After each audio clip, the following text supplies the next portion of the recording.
My greatest Olympic prize is an inspiring story from the life of Jesse Owens. But it is not merely about Jesse. Rather, it is about his friendship with his rival, Luz Long, the athlete who helped him calm down and qualify for the broad jump finals at the 1936 Olympic Games in Berlin. Jesse Owens won 4 gold medals at the Olympics. His record stood unbeaten for 48 years. He was hailed as the greatest track and field athlete in history.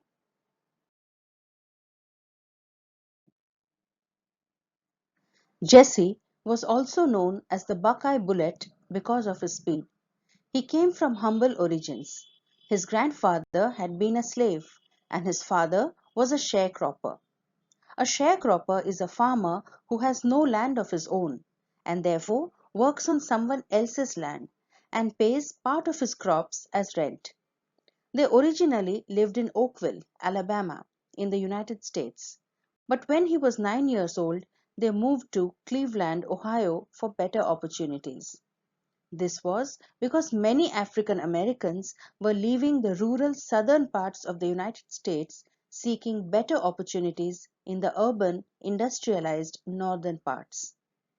His name was actually J.C. Owens, and when his new teacher asked him his name, he said J.C. But because of his southern accent, she understood it as Jesse, and that stuck for the rest of his life. Jesse delivered groceries, loaded freight cars, and worked in a shoe repair shop. It was at this time that he discovered that he loved running. His high school track coach allowed him to practice in the mornings before school, since he used to work in the afternoon at the shoe repair shop. At university, although he was successful as an athlete, he had to face racial segregation. He was not allowed to live in the campus. He had to live off campus with other African American athletes. While traveling with the team, he could not eat with the others.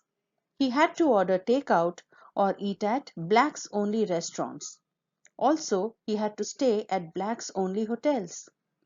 He did not even receive a scholarship, and so he continued to work at part time jobs. In spite of all these difficulties, when he was in high school, Jesse won 3 track and field events at the 1933 National Interscholastic Championships. At Ohio State University 2 years later, he equaled one world record and broke 3 others. And then at the Olympic Games in Berlin in 1936, he won 4 gold medals.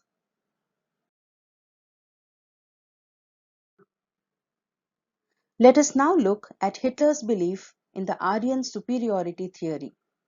According to Nazi ideology, the people of Aryan descent, majorly found among Germans and other Northern European peoples, are the most superior in racial hierarchy. Those who belong to this race are the master humans. They are the original inhabitants of the lost continent of Atlantis, which is a fictional island mentioned in the works of Plato, the Greek philosopher. Although it is fictional, Atlantis represents the concept of advanced prehistoric civilizations. The Nazis believed that white people in general and Germanic peoples in particular were superior to others. They had the right to rule others and expand their territories. On the other hand, the Slavs, native to Eurasia, along with the Gypsies and Jews, were racially inferior, and they had to be removed in order to maintain the purity of the master or the Aryan race.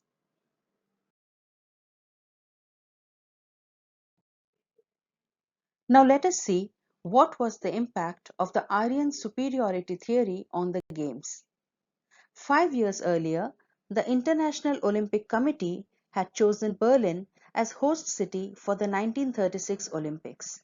Since then, Germany had witnessed the rise to power of the Nazi Party and its leader Adolf Hitler. Now, Hitler's propaganda minister Joseph Goebbels planned to use the Games to the Nazis' advantage. Initially, Hitler did not like the idea of the Olympics. He rejected it as, I quote, a Jewish nigger fest. That's what he called it. It took Goebbels to make him realize that actually this was a great opportunity for the Germans to show that the Aryan Superman was actually superior to all other types of people. Hitler insisted that his Aryan athletes would jump higher, run faster, and prove themselves the best in the world. He made German domination at the Olympics a national goal. Adolf Hitler actually said, "What we ask of German youth of the future is different from the past. German youth must be slender and lean, swift as greyhounds, tough as leather, hard as Krupp steel." According to him, black people were not meant to be able to compete with Aryans. How could they?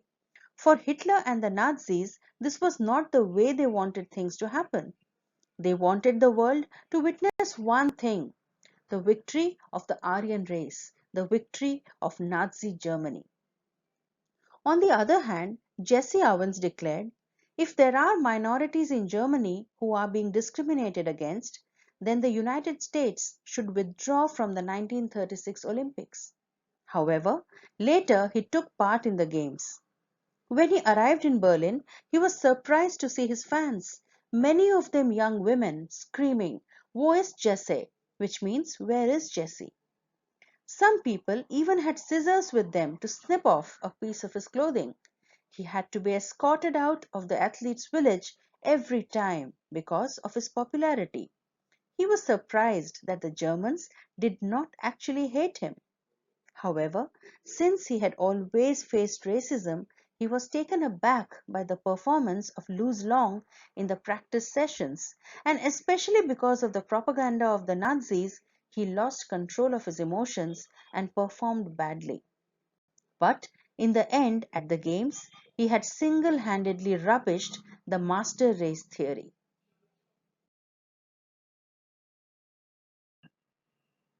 Now let us look at the story in brief. Jesse Owens was well prepared and confident about winning the broad jump at the Olympics. He had trained, sweated, and disciplined himself for 6 years for the Games. Just a year ago at university, he had set a world record of 26 feet 8 1/4 inches. Everyone expected him to win the event easily. But after reaching Germany, he saw Louis Long, a tall white boy, hitting the pit at almost 26 feet on his practice leaps. He was told that Hitler had kept Louis a secret and wanted him to win the broad jump. Jesse understood that if Louis won, it would add support to the Nazis' Aryan superiority theory. He became very angry, and he wanted to show Hitler who was superior and who wasn't. But because he became angry, he repeatedly leaped from several inches beyond the takeoff board, resulting in a foul. He became bitterly disappointed with himself.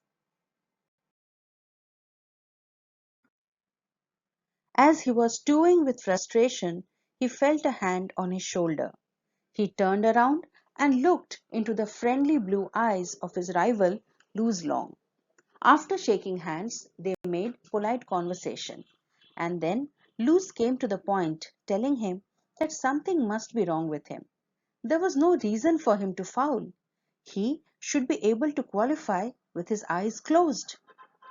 Louis was an inch taller than Jesse, with a lean muscular frame, clear blue eyes, blonde hair, and a strikingly handsome chiseled face.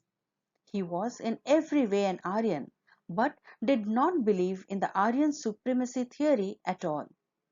He told Jesse to draw a line a few inches before the takeoff board and then jump, because that would help him easily qualify without fouling.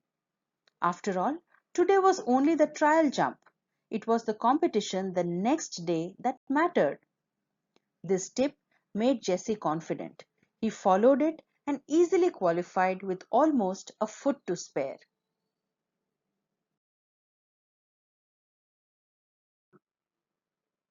That night, the two of them spent 2 hours together, talking about track and field, themselves, the world situation, and a dozen other things.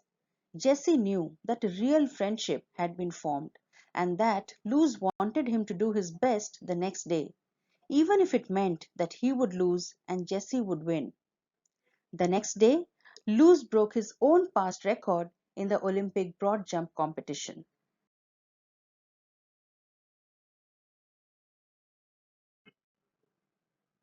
Luz's performance inspired Jesse to put in his best, an Olympic record of 26 feet 5 by 16 inches. And the moment it happened, Luz was at Jesse's side, congratulating him. He did not even care that Hitler was watching them angrily. His good wishes were genuine. Jesse had no doubt about this.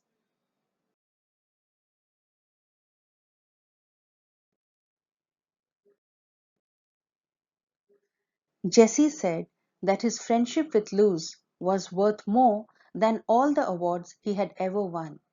He also understood that Luz was the embodiment of the spirit of the Olympic Games, which says, the important thing in the Olympic Games is not winning, but taking part. The essential thing in life is not conquering, but fighting.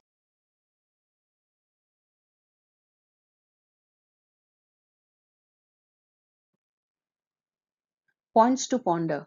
Why do you think Hitler's Aryan superiority theory made Jesse especially angry? What, according to you, were Jesse's strengths? What were his weaknesses? Who do you think was a greater sportsperson, Jesse or Luz? Do you have an experience of sportsmanship to share? I would like to convey my heartfelt gratitude to the various authors of the content on the web pages that I have referred to in order to refine my understanding of the topic. This video would not have been possible without the encouragement and suggestions of my friends and well-wishers. I have created this video in order to help students understand the topic independently and sincerely hope that they find this useful. Suggestions and feedback are welcome. Please post them in the comments below. Thank you.